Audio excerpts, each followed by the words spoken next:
Hey everyone, it's Sorry. Hey everyone. My name is Shane Catchpole, and I'm the COO and head of advertising at Into Profits.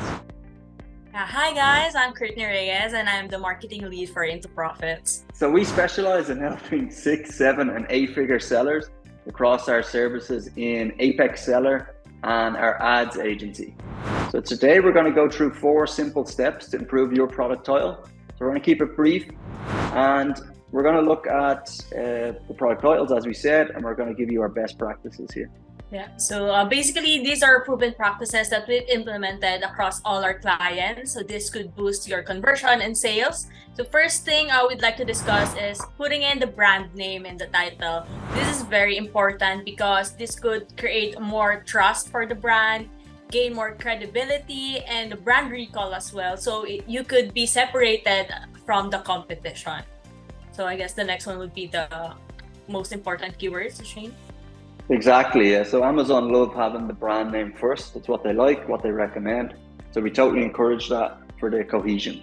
Long term, we want people to recognize your product from others. So it's a real win here to get that. And surprisingly, not everyone does it. So we highly recommend that. So the most important keywords, yeah, you want to follow this up with most important keywords, the ones that are closest to the start of the title, get the most organic juice. So how you would do that, we use a very simple tool in Excel, and we basically rank our terms. So it collates the terms into one. Let me just show you what that means. So for example, here I've got dummy data in a search term report. I'm going to copy this down. So let me just copy this. And what I'm going to do now is I'm going to open up the tool as well. So this is open up in Excel only, this tool is. Maybe possible in Google Sheets, however we don't use it yet. Let's open this up. Okay, so the first thing we want to do with our data is we want to paste it into our second row. Paste it in here. Okay. We're going to do the same thing again. So if we post it in, or paste it in, sorry, a whole search term report here, we might want to focus on one SKU, for example, if you're doing a product title. So you can then filter by the SKU and then copy only that SKU's data into the pivot source here. And this tool will be available in the description of the details and how to access this tool. So it's available for you too. So we have just pasted in here. Next thing we're going to do is go into our pivot table, and we're going to refresh all here. Okay, great. So we've now got our pivot table, we've got it organized. Now, this can be used for analysis as well, in terms of the breakdown of the broad exact phrase. It can go through the targets as well. So you have some other tools there. We're not going to go through that today though. For now, we're going to focus on the title and getting the best terms. So I'm going to copy this in the all targets pivot, and I'm going to paste it into the monthly report here. So once I've pasted it in, I'm going to organize this by sales. So now that we've done that, we can see we have various columns here in analysis based on the search term report, or based on the search term, not the target. So obviously certain targets may result in sales for various search terms if they're phrase and broad. In this case, we like to what's the right word? Integrate it, so it's all as one. So we only have one representation of each search term here, and we have our various CPC, CTR, conversion, and ACOS, of course. So when you're looking at the most important terms, you're going to look at the ones that have obviously a great conversion, a solid conversion, but also ones with the most sales too.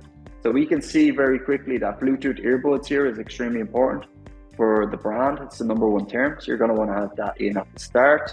Other terms here of note, headphones, you want to put that in too. We can see, what else can we see? Wireless would be important. Again, depending on your product, of course, it has to be fit to these terms.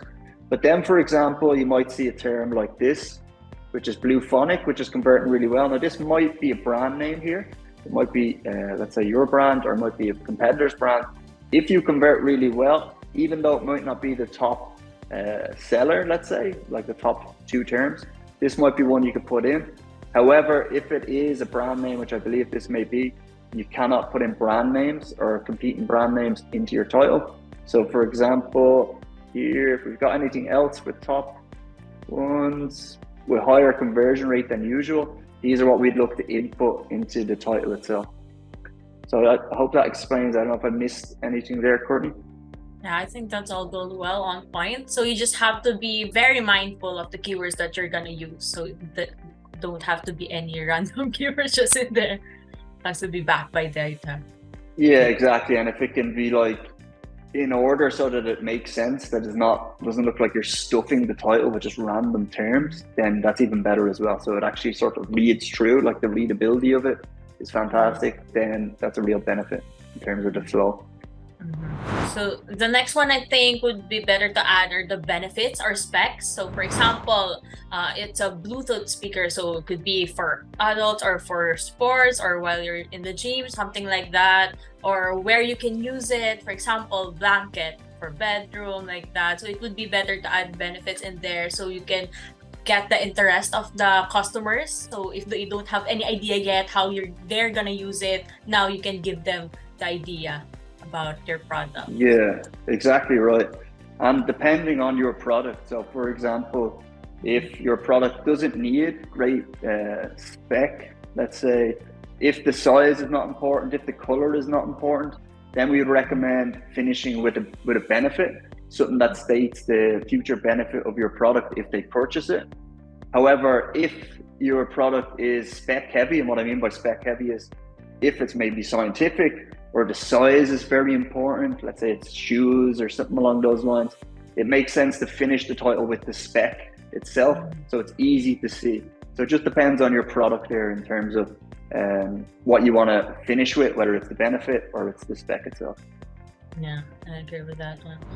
In terms of the title, you don't have to overdo it as well because Amazon has character limit to it, which is 200 character limit. So if you go beyond that, it will end that the listing will be suppressed, search suppressed, or so it will not show up in the search results. So it will really affect the listings of your product. So you have to be very mindful, like which keywords you're gonna use, which benefits to highlight, which specs to put in there, and make it make sense, not just putting in random keywords, throwing it out there. Yeah. Well said. We've had instances in client accounts where we've mistakenly added more of the 200 character limit, and for some reason Amazon doesn't just limit the amount of characters you can put in the title in the back end. They will let you put in more than the required and then suppress the listing. So this is something that got to be avoided at all costs unless you want your listing suppressed. So just something to be mindful of when you are inputting your title. Just make sure it's within those 200 character limit. Okay, so what we will do now is we'll just go through example of bad and good titles. Let me open up a couple of these. So if we're looking at listings that have implemented our best practices here, especially these guys here, let's open up this. So we have balance from here, which is the brand name. So obviously starting off with the brand name, that's what we like to see. You know, then they're putting in their top terms here, purpose, the size of the product, and then they're putting in some terms themselves, maybe the most important terms. And also they do have some benefits here as well. If it's anti-tear, that's going to be a benefit.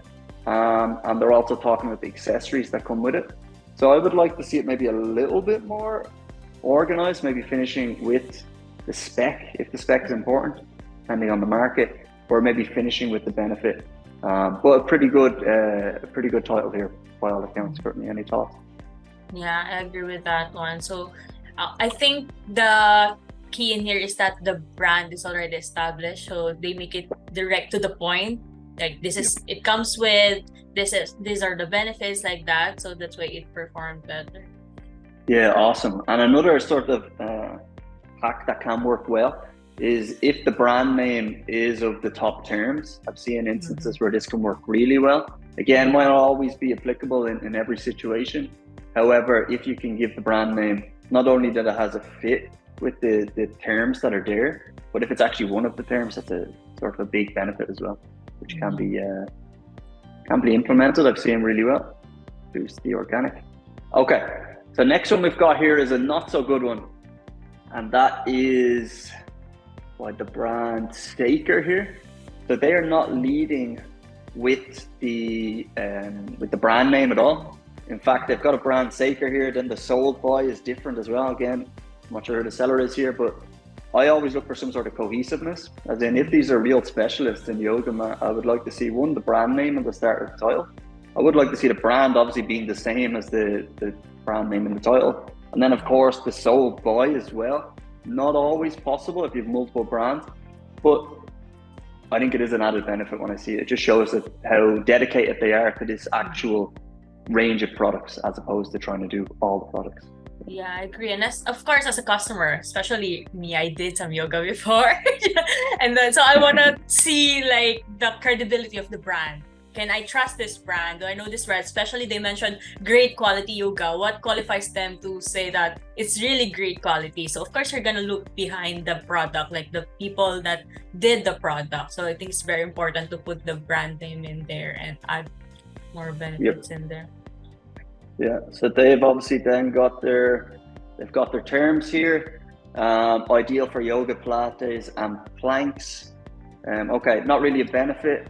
If there was something unique, a USP about this product in terms of what makes this different from the competition, that would be something to put in here, maybe in the benefits, maybe in the spec, depending on how important the spec is to the target audience in this case. That would be something to put in at the end. This is one that there is room for improvement for. Yeah, definitely. Especially the thickness, because you can see the image already, it's really thick. So I think it would be better if they could add how thick it is. Or yes, the material it's made from. And let's not get into the main image here. I mean, no disrespect, but it's garbage. So moving on here, we'll go to the next one we've got. And we have got the lamp itself. So we'll open up Dot Arts here, and we can see right away they have the brand name at the start. Now this is very keyword heavy here. However, they are populating it with would assumably be important terms. If it's USP with USB, there's a mouthful there. If that is one of their USPs, then that's great.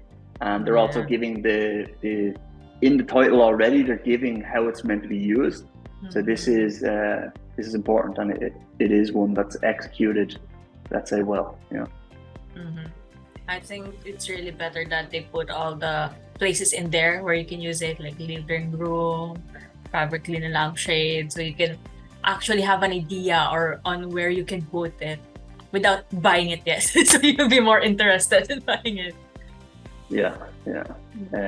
So I totally agree there. Anything else? Not all good. So now let's just move on to the second one here. We have got, so we don't know the brand name here, but it is by, I can see Daicool and Daicool Direct. So maybe a wholesaler here potentially, and maybe someone selling multiple different products. However, what it means is they haven't put their brand name at the start of their product, which we like to see, which we know can have a big impact, what Amazon wants. So they're definitely missing that one.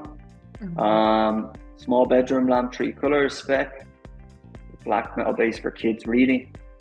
So quite specific here, not much mention of a benefit. They do have some spec in this.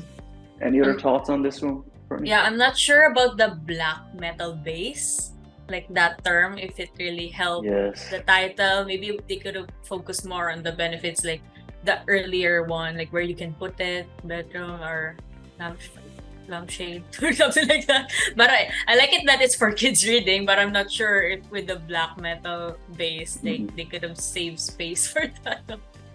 Yeah, and it is quite a wordy title as well.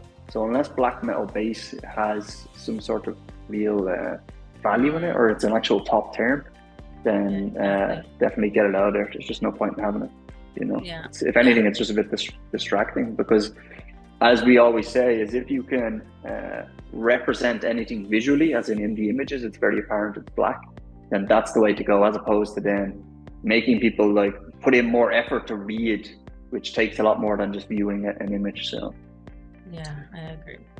So this All right. comes back to what we mentioned earlier, like don't just throw out keywords, make it make sense as a whole, like not just randomly using the Yes. keywords in there. Yeah, that's true. Give it some sort of flow, or more specifically, give it some sort of readability so customers can follow it through, and it's not just reading like blue, black, big, small. Give it some sort of readability so they actually read the title. And when it's keyword stuff, it's just not going to be readable. So just try and make it so it makes some sort of sense, and therefore they'll actually read the whole title, and you'll get the benefit of that. So. I agree. Okay, so that's it for the title. So I do hope this was helpful. We just want to keep it really brief and give you like 4 actionable steps that can be used to improve your titles. And I hope no offense is taken to anyone if we disrespect their listing. It's meant in good nature. So I think that's it. Anything to add, Courtney? I think that's it from us. Yeah, I think that's everything. So don't forget the brand name, most important keywords, benefits or specs, and then the character limit. So overall, that's everything. If you guys have any additional questions regarding the topic that we discussed earlier or the tool, we have it in the description box. So if you enjoyed our content, please like. If you have any questions, please comment down below. And I think that's everything. Thank you, guys. Yeah. So we will personally respond to any messages or comments. So do leave them below. And that has been Optimize This episode 2. So bye for now. Bye guys. Thank you.